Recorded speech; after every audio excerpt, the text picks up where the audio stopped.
नमस्कार, मी ऋषी करत मित्रांनो. एन-सी-एल म्हणजेच आपण त्याला नॉन क्रिमिनल सर्टिफिकेट म्हणतो.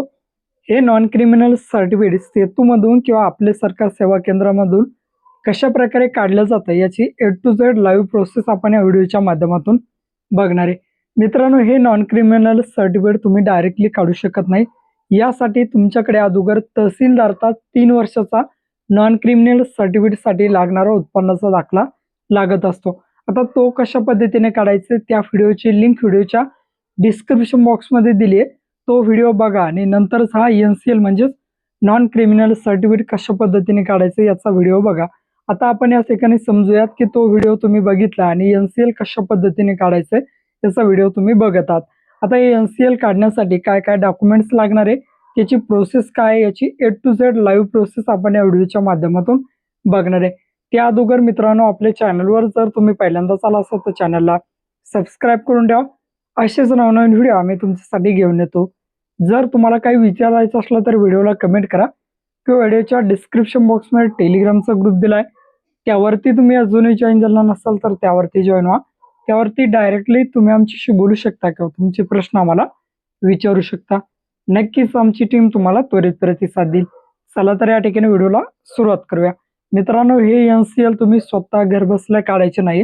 या व्हिडिओचा मूळ उद्देश की कशा पद्धतीने सेतूमधून तुमचे डॉक्युमेंट निघत असतात याची ए टू झेड माहिती तुम्हाला पुरवली जाईल आणि किती याला खर्च सुद्धा येतो त्याची सुद्धा तुम्हाला आयडिया या ठिकाणी येऊन जाईल. चला तर या ठिकाणी एन-सी-एल कशा पद्धतीने काढतात बघूयात. सर्वप्रथम या वेबसाईटवर यायचं आहे. या वेबसाईटची लिंक व्हिडिओच्या डिस्क्रिप्शन बॉक्समध्ये दिलेली. तुमचा युजर आय डी पासवर्ड टाकायचा आणि साइन इन या ठिकाणी तुम्हाला करून घ्यायचं. तर या ठिकाणी मी लॉग इन करतो. आता व्यवस्थित इन्फॉर्मेशन भरा, या ठिकाणी ओकेवरती क्लिक करायचं आहे. आता सर्वप्रथम सर्च करायचं आपल्याला, या ठिकाणी नॉन क्रिमिनल काढायचं आहे म्हणून मी नॉन या ठिकाणी सिलेक्ट करतो. आता उत्पन्नाचा दाखला आपण अगोदरच व्हिडिओ काढलेला आहे, तो व्हिडिओच्या डिस्क्रिप्शन बॉक्समध्ये दिले.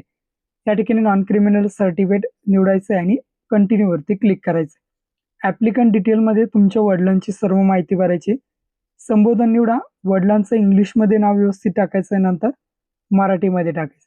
परत खाली वडिलांचं म्हणजे आजोबाचं नाव टाकायचं. आजोबाचं नाव इंग्लिशमध्ये अगोदर आणि नंतर मराठीत. तुम्हाला डायरेक्ट एजवर यायचं, वय टाकायचं, जेंडर ऑटोमॅटिकली येईल आणि खाली मोबाईल नंबर टाकायचा. बाकी या ठिकाणी काही भरायचं नाही. खाली यायचं ॲप्लिकंट ॲड्रेस. ॲप्लिकंट ॲड्रेसमध्ये सुद्धा तुम्ही राहत असलेला पत्ता खाली या ठिकाणी तुम्हाला टाकायचं आहे. जिथे तुम्हाला रेड कलरचं छोटं स्टार दिसतंय अशा प्रकारे ते तुम्हाला माहिती भरायची. खाली ते टाका. नंतर डायरेक्ट तुमचं डिस्ट्रिक्ट, तुमचा तालुका, तुमचं विलेज म्हणजेच गाव, पिनकोड आणि खाली या ठिकाणी तुम्हाला तुमचं ऑक्युपेशन, वडिलांचा व्यवसाय टाकायचा. तर फार्मर. नंतर बघा बेनिफिशरी रिलेशन, म्हणजे वडिलांचं कोणाचं काढायचं, मग भावाचं काढायचं, बहिणीचं काढायचं, मुलाचं काढायचं, वाईफचं, तर आपलं मुलाचं काढायचं म्हणून सन ऑप्शन निवडायचं किंवा मुलीचं डॉटर ऑप्शन तुम्ही निवडू शकता. तर सन मुलाचं काढायचं ते निवडा. बेनिफिशरी डिटेल्समध्ये यायचं खाली, त्याच खाली त्या ठिकाणी बघा. तो सर्वप्रथम संबोधन कुमार कुमारी काय जे असेल ते निवडा. कुमार फुल नेम इन इंग्लिश आणि फुल नेम इन मराठी. लाभार्थ्याचं नाव म्हणजेच मुलाचं नाव टाकायचं आहे, कोणाला हे डॉक्युमेंट हवं आहे त्याला त्याचं नाव टाकायचं आहे ऑटोमॅटिकली. या ठिकाणी तुम्हाला नाव टाकून द्या. खाली या डायरेक्ट बेनिफिशरी कास्ट निवडायची. जी तुमची कास्ट असेल ती कास्ट तुम्हाला या ठिकाणी निवडून घ्यायची. बघा मी कास्ट निवडून घेतो व्यवस्थित. एकदा तुम्ही सुद्धा कास्ट निवडून घ्यायची. नंतर कॅटेगरी ओबीसी. किती वर्षासाठी हवं आहे तर 3 वर्ष. खाली या इन्कम डिटेल्स टाका. 2023-24, 24-25 आणि 25-26. डायरेक्टली खाली यायचं. तर काही इन्फॉर्मेशन या ठिकाणी तुम्हाला फिलअप करायची नाही. डायरेक्ट तुम्ही अदर डिटेल्समध्ये रिझन विचारलंय कशासाठी तुम्हाला नॉन क्रिमिनल सर्टिफिकेट हवं, तर एज्युकेशन अशा प्रकारे तुम्हाला टाकायचं आहे. आणि खाली do you have need the affidavit, तर यस ठेवा. या कन्सर्टला आय ॲक्सेप्ट करा आणि प्रोसीडवरती क्लिक करायचं आहे. प्रोसीडवरती क्लिक केल्यानंतर क्लिक हिअर टू अपलोड डॉक्युमेंटवरती क्लिक करायचं आहे. क्लिक केल्यानंतर तुम्हाला अशा प्रकारे डॉक्युमेंट टाईप दाखवलं जाईल. कोणतं डॉक्युमेंट तुम्हाला अपलोड करायचं आहे ते यामधून तुम्ही सिलेक्ट करू शकता किंवा मॅन्युअली सुद्धा या ठिकाणी टाईप करून टाकू शकता. समजा मी या ठिकाणी सेल्फ डिक्लेरेशन घेतो. या ठिकाणी चूज फाईल क्लिक करून सेल्फ डिक्लेरेशन अपलोड करायचं. त्याची लिंक मी व्हिडिओच्या डिस्क्रिप्शन बॉक्समध्ये दिली आणि ॲड डॉक्युमेंटवरती क्लिक करा. डॉक्युमेंट ॲडेड सक्सेसफुली येईल, याला सुद्धा ओके करा. परत आता सेल्फ डिक्लेरेशन झालं. आपण रहिवासी घोषणापत्र या ठिकाणी मॅन्युअली टाईप करू, ऑदर सिलेक्ट करू आणि रहिवासी घोषणापत्र अशा प्रकारे सिलेक्ट करा, सर्च करा या ठिकाणी टाईप करून आणि फाईल सिलेक्ट करून परत ॲड डॉक्युमेंटवरती क्लिक करा. आता रहिवासी घोषणापत्र सुद्धा आपलं अपलोड झालेलं आहे. या पद्धतीने आपल्याला डॉक्युमेंट अपलोड करायचं. तर कास्ट सर्टिफिकेट अपलोड करून घेतो. परत फाईल चूज करायची, कास्ट सर्टिफिकेट तुमचं या ठिकाणी निवडून घ्यायचं आहे आणि ओके करायचं आहे. ॲड डॉक्युमेंटवरती क्लिक करा. आता कास्ट सर्टिफिकेट सुद्धा अपलोड झालेलं आहे. आता परत याच पद्धतीने आपल्याला एक डॉक्युमेंट अपलोड करायचं आहे. इन्कम सर्टिफिकेट 3 वर्षाचा उत्पन्नाचा दाखला सुद्धा आपण या ठिकाणी अपलोड करूया. तो कसा काढायचा त्याची व्हिडिओची लिंक व्हिडिओच्या डिस्क्रिप्शन बॉक्समध्ये दिली. परत ॲड डॉक्युमेंटवरती क्लिक करा, ओकेवरती क्लिक करायचं आहे. अशा पद्धतीने तुम्हाला तुमचे डॉक्युमेंट अपलोड करत घ्यायचे. परत खाली यायचं, या ठिकाणी तुम्ही स्कूलिंग सर्टिफिकेट सुद्धा अपलोड करू शकता किंवा आधार कार्ड सर्वांचे म्हणजे मुलाचं सुद्धा आणि वडिलांचं सुद्धा आधार कार्ड. तर मी बेनिफिशरीची म्हणजेच मुलाचं आधार कार्ड अपलोड करतो.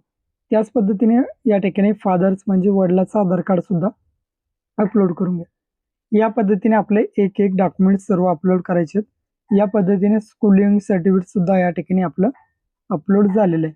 आता या ठिकाणी सर्व डॉक्युमेंट्स एकदा अपलोड करून घ्या आणि चेक करून बघायचं की किती डॉक्युमेंट्स आपण या ठिकाणी अपलोड केलेले आहे. आता रेशन कार्ड सुद्धा अपलोड करतो. या पद्धतीने बघा एवढे डॉक्युमेंट्स तुम्हाला नॉन क्रिमिनल सर्टिफिकेटसाठी लागणार आहेत. बघा एवढे डॉक्युमेंट्स तुमच्याकडे असायला हवं. अशा प्रकारे 8 डॉक्युमेंट्स आपण अपलोड करणार आहोत आणि कंटिन्यू वरती बघायचं आहे आणि कंटिन्यू वरती क्लिक करा. क्लिक केल्यानंतर फोटो विचारेल तुम्हाला. या ठिकाणी तुम्ही लाईव्ह सुद्धा घेऊ शकता किंवा असा सुद्धा घेऊ शकता. तर या ठिकाणी मी बघा फोटो अपलोड करून घेतो मॅन्युअली. फेस डिटेक्ट झालेला आहे. अपलोड फोटोवरती क्लिक करा आणि प्रोसीड करा. प्रोसीड करून फिएलडी अकाउंट ठेवायचं आहे. परत प्रोसीड करायचं आहे. आता तुम्हाला या ठिकाणी पासवर्ड टाकायचा आणि कन्फर्म करायचं. पासवर्ड टाकून घेतो आणि कन्फर्म करून घेतो. परत या ठिकाणी बघा येईल तुम्हाला कंटिन्यूवरती आता क्लिक करायचं. अशा प्रकारे तुमचं नॉन क्रिमिनल सर्टिफिकेट ऑनलाईन झालेलं आहे. आता कशा प्रकारे चेक करायचं सर्टिफिकेट आलं की नाही, तर e district test status home पेजला त्यावरती तुम्हाला क्लिक करायचं. क्लिक केल्यानंतर काय करायचं, कोणत्या तारखेला आपण सर्टिफिकेट ऑनलाईन केलं तर ती तारीख आणि त्यांच्यासमोर 6 दिवस तुम्ही एक निवडू शकता. समजा मी एक रँडमली कोणती एक तारीख घेऊन निवडतो आणि इकडे समोर सुद्धा त्याची 6 दिवसानंतरची तारीख या ठिकाणी निवडतो आणि आपलं सर्टिफिकेट ॲप्रूव्ह आहे का पेंडिंग आहे खाली दिलेलं आहे बघा. या ठिकाणी ॲप्रूव्ह समजा ॲप्रूव्ह आहे का नाही चेक करतो मी. पेंडिंग असेल तर पेंडिंगमध्ये बघायचं आणि डिस्प्लेवरती क्लिक करा. बघा आपण त्या तारखेला एवढे सर्टिफिकेट अपलोड केले होते. सर्व सर्टिफिकेट अप्रूव्ह सुद्धा झालेले आहेत, मंजूर सुद्धा झालेले. ॲप्लिकेशनच्या खाली तुम्ही क्लिक केलं की लगेच तुमचं सर्टिफिकेट या ठिकाणी डाउनलोड होत असतं.